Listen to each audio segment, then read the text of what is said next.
സൂതന്റെ സ്വഭാവമുണ്ട്.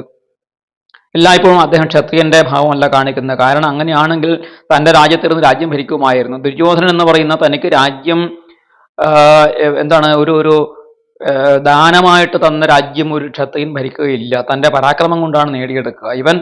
ഈ കർണൻ എന്ത് ചെയ്തു?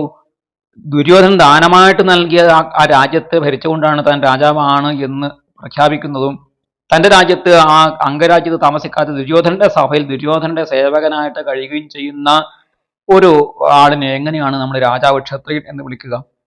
സ്വാഭാവികമായിട്ടും അദ്ദേഹത്തിന്റെ സ്വഭാവം സൂതപുത്രൻ. അതുപോലെ ഈ ഗാന്ധാര രാജാവായിട്ടുള്ള ശകുനി തന്റെ രാജ്യത്ത് ഇരുന്ന് രാജ്യം ഭരിക്കേണ്ടതായ ആള് ഈ ഹസ്തനാപുരിയിൽ വന്ന് തന്റെ സഹോദരീ ഭർത്താവിന്റെ ഗൃഹത്തിൽ വന്ന് അവിടെ കുടുംബകലഹം ഉണ്ടാക്കുക, അവിടെ അവരെ ആശ്രയിച്ച് കഴിയുക, അവരുടെ രാജ്യകാര്യങ്ങളിലും കുടുംബകാര്യത്തിനും ഇടപെടുക എന്ന് പറയുന്ന വളരെ ഹീനമായ പ്രവൃത്തി ചെയ്യുന്ന രണ്ടാളുകളാണ് ഈ ശകുനിയും കർണനും.